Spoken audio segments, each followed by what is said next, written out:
नाशिकच्या स्वामीनारायण बँक्वेट हॉलमध्ये शरद पवारांच्या राष्ट्रवादीचं शिबिर घेण्यात येणार आहे आणि थोड्याच वेळात शरद पवार बँक्वेट हॉलमध्ये दाखल होणार आहेत। शिबिराच्या ठिकाणी जोरदार बॅनरबाजी सुद्धा करण्यात आल्याचं पाहायला मिळत आहे, जे आपण दृश्यांमध्ये पाहतोय। वरिष्ठ नेत्यांच्या स्वागताचे फलक सुद्धा लागलेले दिसतात आणि या संदर्भात आपण अधिक जाणून घेतो। आमचे प्रतिनिधी संदीप आपल्या सोबत आहेत। संदीप, आपण पाहिलं अगदी 2 ते 3 दिवसापूर्वी नाशिकमध्ये ठाकरेंची शिवसेना आणि मनसेचा मेळावा झाला, मोर्चा झाला, संयुक्त मोर्चा झाला आणि त्यानंतर आता शरद पवारांची राष्ट्रवादी सुद्धा आपण पाहतोय की कामाला लागलेली आहे महानगरपालिकेच्या निवडणुकांच्या अनुषंगाने। आणि त्याच पार्श्वभूमीवर आज होणारे राष्ट्रवादीचे हे शिबिर, एकूण या सगळ्याचा आढावा आणि शरद पवार कधीपर्यंत पोहोचतात?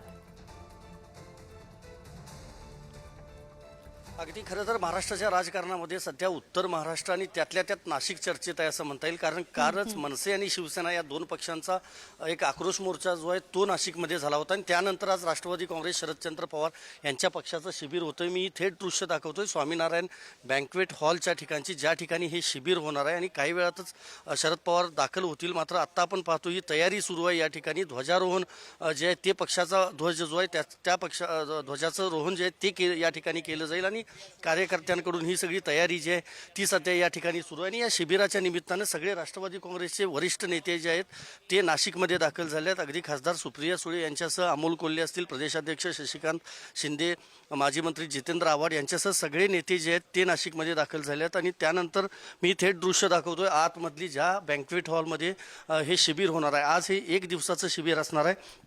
प्रामुख्याने हेच आहे की येणाऱ्या स्थानिक स्वराज्य संस्थांच्या निवडणुका तोंडावर आहेत आणि त्यामुळं नेमका काय कानमंत्र शरद पवार कार्यकर्त्यांना देतात, पदाधिकाऱ्यांना देतात, हे बघणं महत्त्वाचं असेल। राज्यभरातले सगळे पदाधिकारी जे आहेत ते या शिबिराच्या ठिकाणी उपस्थित असणार आहेत आणि हे आज शिबिर झाल्यानंतर उद्या एक आक्रोश मोर्चा जो आहे तो नाशिक शहरामध्ये घेण्यात आलेला आहे। त्यामुळं त्या मोर्चामध्ये देखील मोठ्या संख्येनं सगळे पदाधिकारी सहभागी होणार आहेत, कार्यकर्ते सहभागी होणार आहेत। थोड्याच वेळात रोहित पवार देखील या शिबिराच्या ठिकाणी येणार आहेत। मात्र महत्त्वाचं हेच आहे की देवा भाऊ ही जी जाहिरात होती त्या जाहिरातीला आता प्रत्युत्तर देण्यात आलेलं आहे राष्ट्रवादी काँग्रेसमार्फत। त्यामुळं भाषणांमध्ये नेत्यांच्या काय काय टीका सरकारवर केली जाते हे बघणं महत्त्वाचं असेल। आणि दुसरं महत्त्वाचं, राष्ट्रवादी काँग्रेसच्या पदाधिकाऱ्यांच्या व्यतिरिक्त काही भाषणं देखील ठेवण्यात आली आहेत। मग त्यामध्ये सोशल मीडिया असेल किंवा सामाजिक सलोखा असेल, या सगळ्या संदर्भात देखील जी भाषणं आहेत ती या शिबिराच्या निमित्तानं या ठिकाणी होणार आहेत। संध्याकाळी कीर्तनाचा देखील एक कार्यक्रम या शिबिराच्या ठिकाणी आयोजित करण्यात आलेला आहे। आतापासून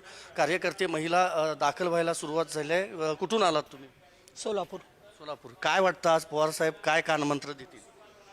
कानमंत्र, आत्ताचं जे भाजपचं सरकार आहे, भ्रष्टाचारी सरकार आहे, महागाई लोकांची म्हणजे इतकी पिळवणूक होत आहे। प्रत्येक गोष्टीत गेलं तर महागाईचा उच्चांक गाठलेला आहे। गोरगरिबांचं जरी हे लाडकी बहीण योजना जाहीर केली असली तरी इकडे महागाई भरमसाठ वाढवलेली आहे।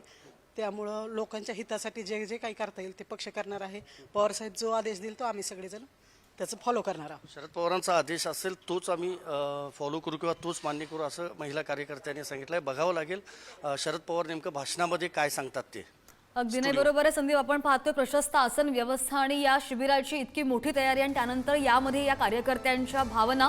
आता थोडाच वेळात शरद पवार सुद्धा या बँक्वेट हॉलमध्ये येतील आणि काय संबोधित करतात याकडे सुद्धा लक्ष असेल। अपडेट घेत राहू संदीप, धन्यवाद दिलेल्या माहितीसाठी।